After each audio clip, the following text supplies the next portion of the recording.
The streets are packed. Searchlights sweep the sky. It is the premiere of City Lights. A limousine pulls up. Out steps a small man with white hair. He is trembling. His hands are sweating inside his white gloves. He is the most famous man on earth. But tonight, Charlie Chaplin is terrified. For 3 years, he has fought a war. The world has moved on. Talkies have taken over. Sound is king. Critics have called Chaplin a dinosaur. They said silent films are dead. They said he is dead. He spent 3 years and his own fortune making this film. Silent. No dialogue. Just music and movement. If this fails, he loses everything. His money, his studio, his legacy. He walks the red carpet. Next to him is his guest of honor, Albert Einstein.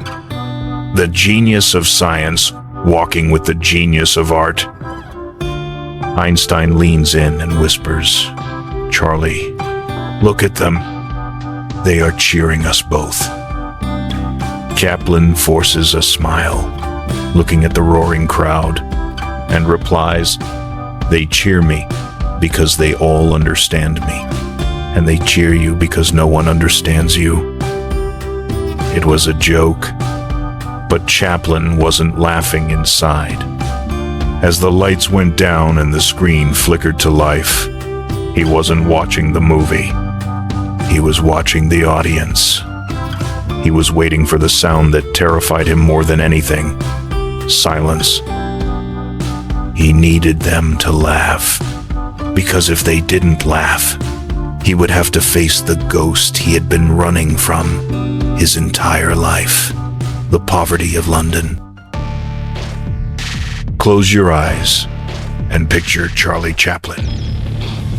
You see the tramp, the baggy pants, the tight coat, the small hat, the cane. You see a gentle, clumsy little man who gets kicked in the pants, but keeps on smiling, a symbol of hope for the underdog. Now, open your eyes. The real Charlie Chaplin was not the tramp. He was the complete opposite. He was a ruthless millionaire who checked the stock market every morning. He was a perfectionist tyrant who would fire actors for blinking at the wrong time. He was a man who slept with teenage girls and treated his own children with cold indifference. The tramp was generous. Chaplin was stingy. The tramp was humble. Chaplin was arrogant. The tramp was loved. Chaplin was lonely. This is the sad clown paradox. We think he was funny because he was happy. No, he was funny because he knew exactly what tragedy looked like. He turned his pain into geometry, his trauma into timing. This video is not a biography. It is an autopsy of a genius. We are going to peel off the mustache. We are going to wipe away the grease paint. We are going to argue that Charlie Chaplin didn't create the tramp to entertain us. He created the tramp to save himself. Our thesis is simple. Comedy is not the opposite of tragedy. Comedy is tragedy plus speed. Chaplin took the darkest horrors of the Victorian slums: starvation, madness, abandonment, and sped them up until they looked like a dance.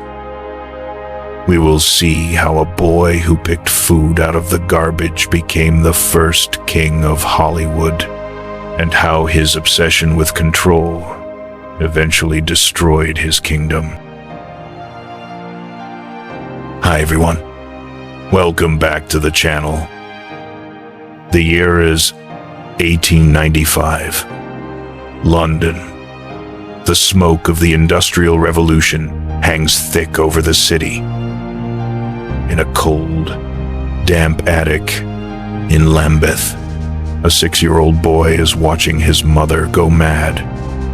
She is singing to herself, staring at the wall. There is no food in the cupboard. There is no father in the house.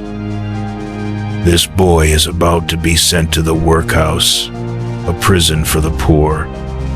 He will suffer humiliation that would break most men. But this boy has a secret weapon. He can mimic people. He can watch a drunk stumbling in the street and copy his walk perfectly. He observes the absurdity of the world to survive the cruelty of it. He doesn't know it yet, but that walk, that funny, shuffling walk will one day make him the richest man in the world. This is the story of Charlie Chaplin. Let's turn the page to Chapter 1. Act 1. The Ghost of the Workhouse. Before Hollywood, there was hell, and hell was London in the 1,890 seconds. Charlie Chaplin was born into a tragedy that Charles Dickens wouldn't have dared to write. His father was a talented singer, but he loved the bottle more than his family. He abandoned them and died of alcoholism at 37. His mother, Hannah, was a gentle soul with a fragile voice and an even more fragile mind. When the money ran out, the family was split apart. Charlie was sent to the Lambeth workhouse. Imagine a prison for children. They shaved his head. They took away his clothes. They beat him for the slightest mistake. He was 7 years old, separated from his mother and brother, sleeping on a hard wooden plank, surrounded by the smell of sickness and death. In those cold nights, Charlie learned 2 things that would define his art. First, the terrifying vulnerability of being poor. And second, the power of observation. He watched the cripples walking in the yard. He watched the drunks fighting. He watched the rich people walking past, noses in the air. He stored every movement, every twitch, in his mental library. He wasn't just surviving, he was studying. 1894. The Aldershot Canteen. A rough, smoky music hall filled with soldiers. Hannah Chaplin is on stage. She is frail. She hasn't eaten properly in days. She tries to sing. But the voice, her only source of income, betrays her. It cracks. It breaks into a whisper. The soldiers are ruthless. They start booing. They throw orange peels and empty bottles at her. The manager, panicking, rushes onto the stage and drags Hannah off. She is crying, humiliated. But the show must go on. The manager looks around. He sees 5-year-old Charlie standing in the wings, watching his mother weep. He knows the boy can sing a little. In desperation, he pushes the child onto the stage. The spotlight hits Charlie. He is tiny. He blinks at the blinding light. The soldiers stare at him. And then he opens his mouth. He sings a popular song, Jack Jones. He is adorable. He is funny. He dances. The soldiers stop booing. They start cheering. Coins begin to rain onto the stage. And here is the moment that explains everything about Charlie Chaplin. He stops singing. He tells the audience, "Wait, I must pick up the money first." The soldiers roar with laughter. They throw more money. Then, Charlie does something cruel and brilliant. He starts to mimic his mother. He imitates her cracking voice. He imitates her walk. He turns his mother's tragedy into a comedy routine. Hannah watches from the wings.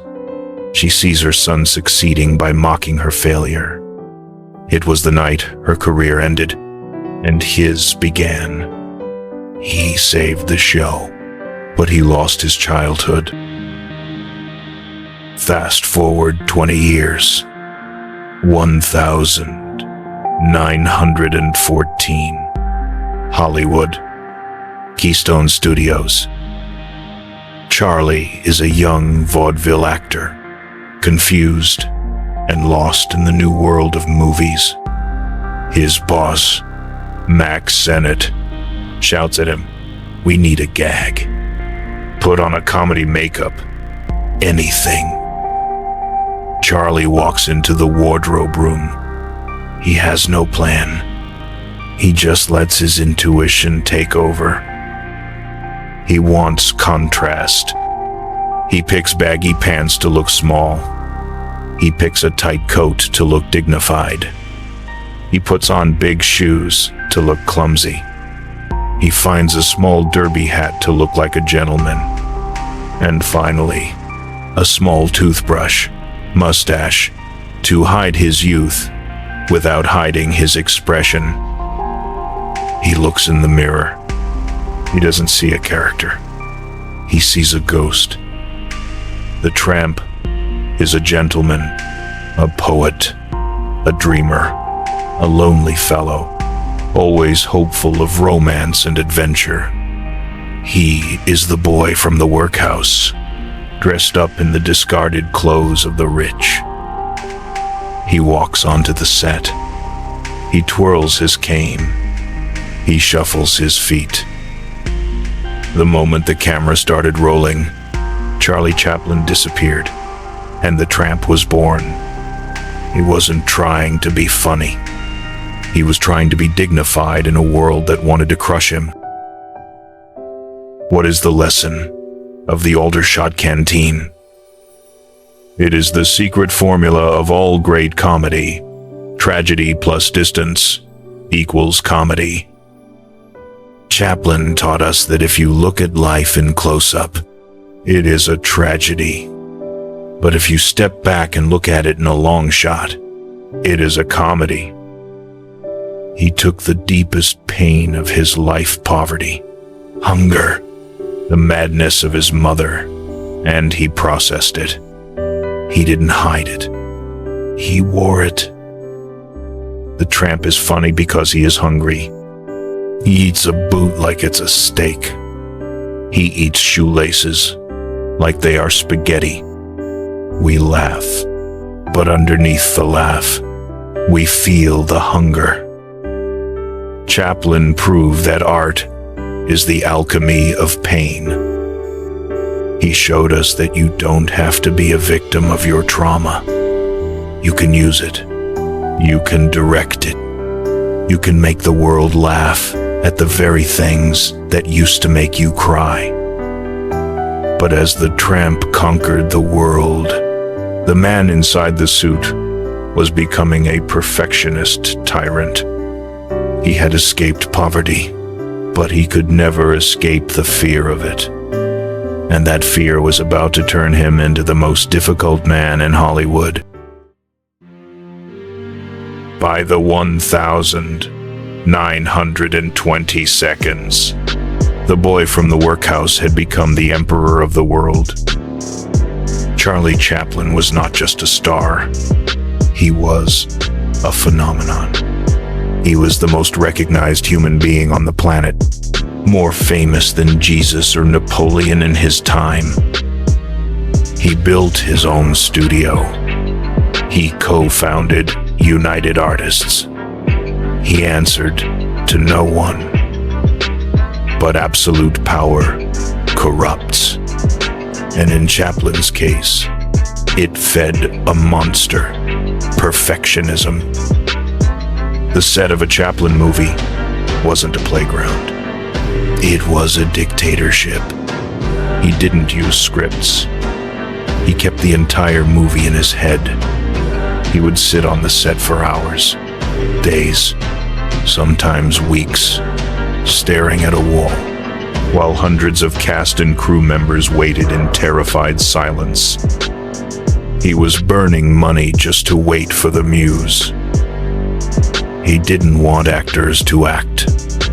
He wanted them to be puppets. He would physically move their arms, tilt their heads, and demand they copy him exactly. If they couldn't, he would fire them. He was trying to control reality. He was trying to create a world where nothing could hurt him, where every movement was calculated, where chaos, the chaos that destroyed his mother, was forbidden. To understand the madness of his method, we have to look at one specific scene in City Lights. It is a simple scene. The tramp meets the blind flower girl. She thinks he is a rich millionaire. She holds out a flower and says, "Flower, sir." 2 words, a simple gesture. It should take 10 minutes to film. Chaplin shot it 342 times. 342 takes. Virginia Cherrill, the actress playing the blind girl, was not a professional. She was a socialite. Chaplin hired her because she looked like an angel. But on set, he treated her like a prisoner. He screamed at her, "You're not looking blind enough. You're holding the flower wrong." He made her do it again, and again, and again, for weeks. At one point, Virginia, exhausted and bored, asked to leave early for a hair appointment. Chaplin exploded. He fired her on the spot. He was ready to scrap months of work and millions of dollars just because she showed a lack of total submission.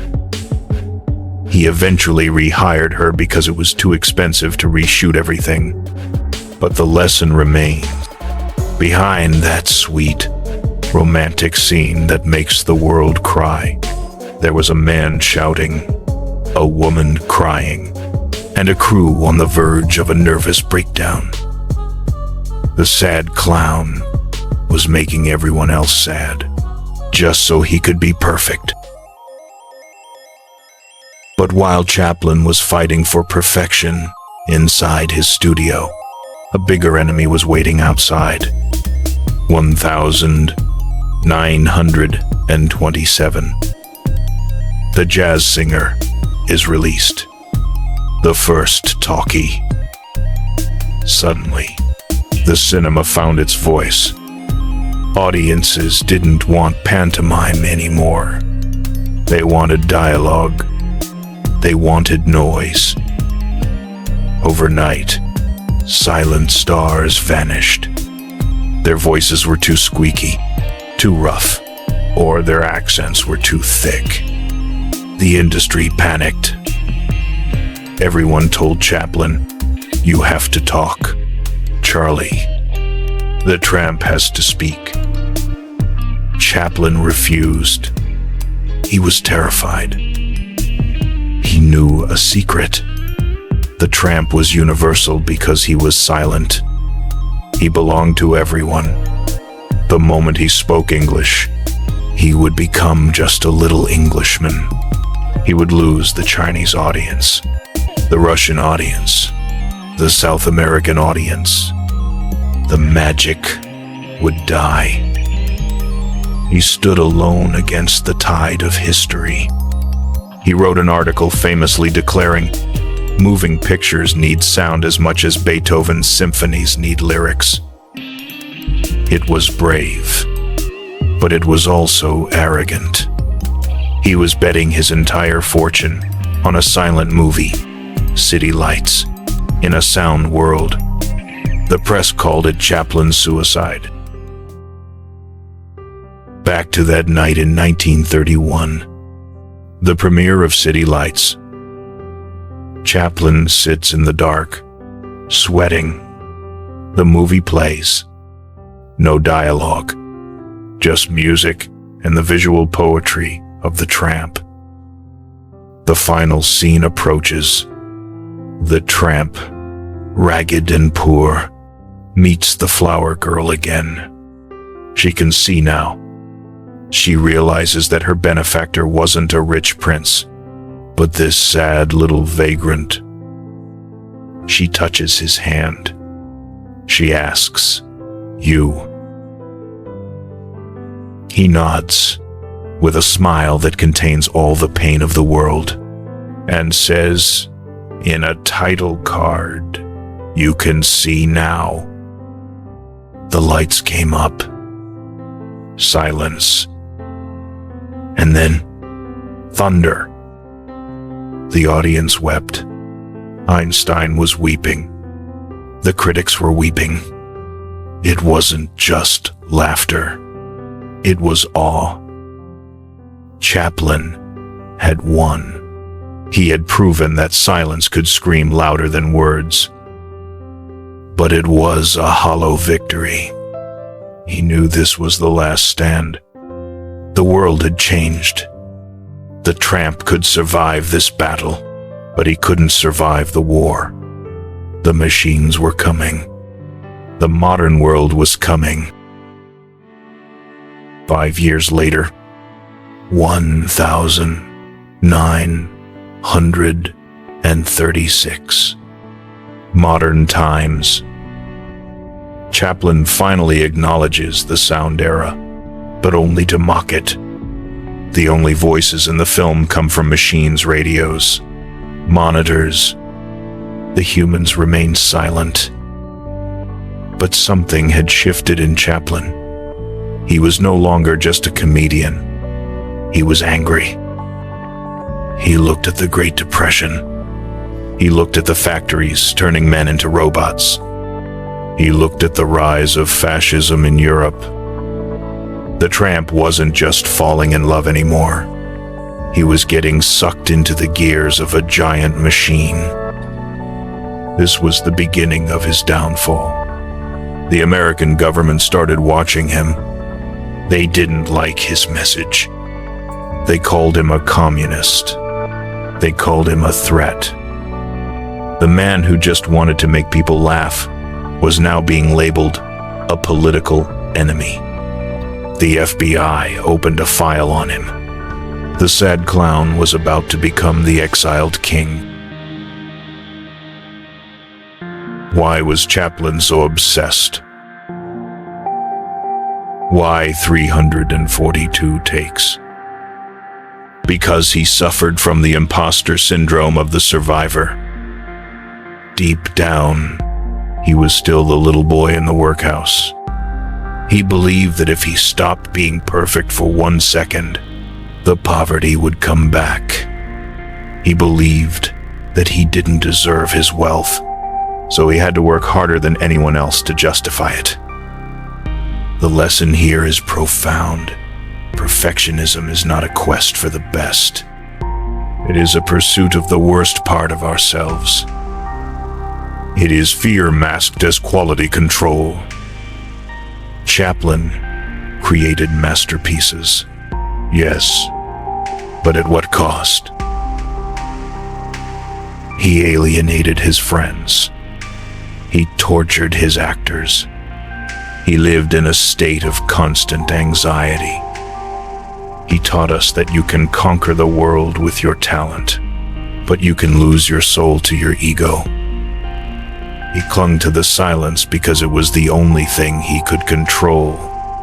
But the world was getting louder, and soon, a man with a mustache very similar to his own was about to start shouting in Germany, and Chaplin would have to finally open his mouth to fight back. By 1939, the world was no longer laughing. Adolf Hitler was marching across Europe. Chaplin saw something that terrified him. Hitler looked like him. Same height, same build, and the same toothbrush mustache. Hitler had stolen the Tramp's face and turned it into a symbol of hate. Chaplin decided to steal it back. He made The Great Dictator. For the first time, the Tramp would speak, but he wouldn't tell a joke.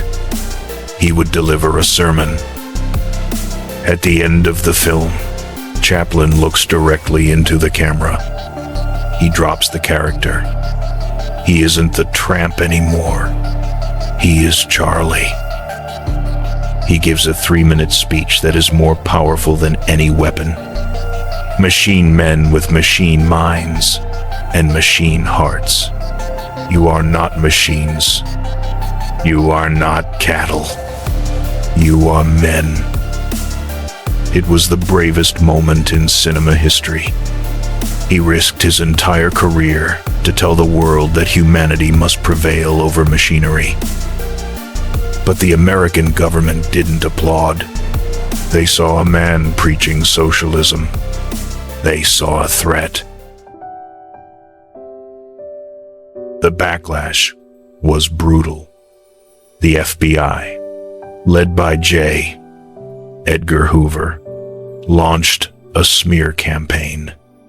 They attacked his morals. They attacked his politics. They called him un-American. In 1952, Chaplin sailed to London for the premiere of his film Limelight.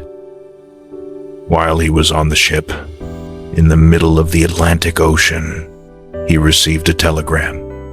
The Attorney General of the United States had revoked his re-entry permit. He was banished.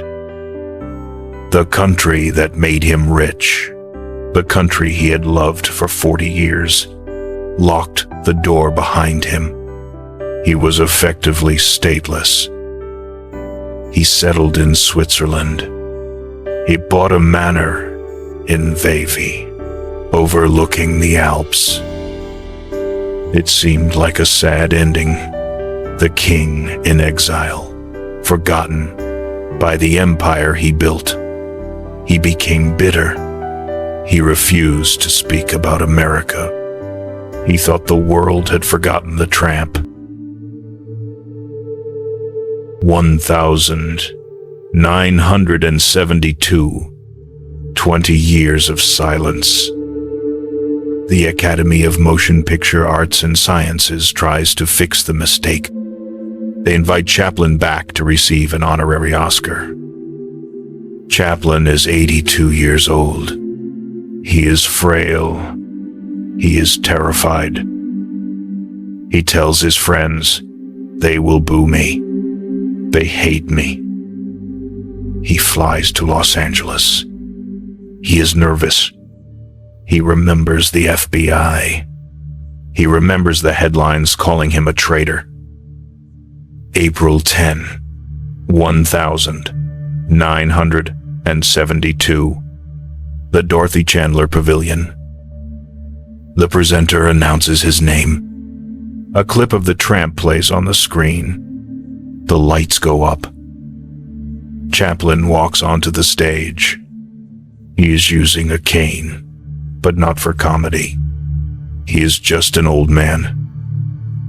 And then it happens. The audience stands up. All of them. The biggest stars in the world. Jack Nicholson. Diane Keaton. Everyone. They clap. and they don't stop. 1 minute, 5 minutes, 12 minutes. It is the longest standing ovation in the history of the Academy Awards. Look at Chaplin's face in the footage. His eyes fill with tears. His lip trembles. He takes off his hat, a gesture he had done 1,000 times as the Tramp. But this time, it is pure vulnerability. He realizes they aren't booing. They are apologizing. They are saying, "We are sorry. We love you. You are still the king." He whispers into the microphone. Words seem so futile, so feeble. "Thank you." The sad clown had finally found his happy ending. Not in a movie, but in real life. What is the legacy of Charlie Chaplin? He died on Christmas Day, 1977, surrounded by his wife Una and their 8 children. He finally found the family he never had in the workhouse. His legacy is not just the slapstick. It is the humanism. Chaplin taught us that the little guy matters. He taught us that dignity is not about what you wear, but how you carry yourself. He taught us that even if the world is a machine trying to crush you, you can still throw a wrench in the gears and dance. He was a perfectionist tyrant. Yes, he was a flawed man. Yes, but he gave the 20th century its soul. He showed us that laughter is the only language that doesn't need a translation. The Tramp walked away into the sunset in every movie, alone but hopeful. Chaplin walked away into history, leaving footprints that no one else will ever be able to fill. We have walked a long, winding road with the little Tramp, from the cold, rat-infested workhouse of London to the deafening silence of the Hollywood soundstages, and finally to the quiet mountains of Switzerland. If we look back at the black and white film of his life, a complete philosophy emerges. First, the hunger of his childhood taught us the alchemy of pain. Chaplin proved that tragedy and comedy are twins. He taught us that if you can take your deepest fear, whether it's poverty or loneliness, and turn it into a joke, you strip it of its power to hurt you. Second, his obsession with the perfect take taught us the danger of the prison of perfection. We saw that genius often comes from a place of insecurity. Chaplin built a fortress of control because he was afraid of the chaos outside. He showed us that you can gain the whole world but lose the people closest to you if you forget to be human. And finally, his speech in The Great Dictator and his return to the Oscars taught us the power of dignity. He taught us that even if you are small, even if you are in exile, even if the whole machinery of the state turns against you, if you speak the truth with love, the world will eventually listen.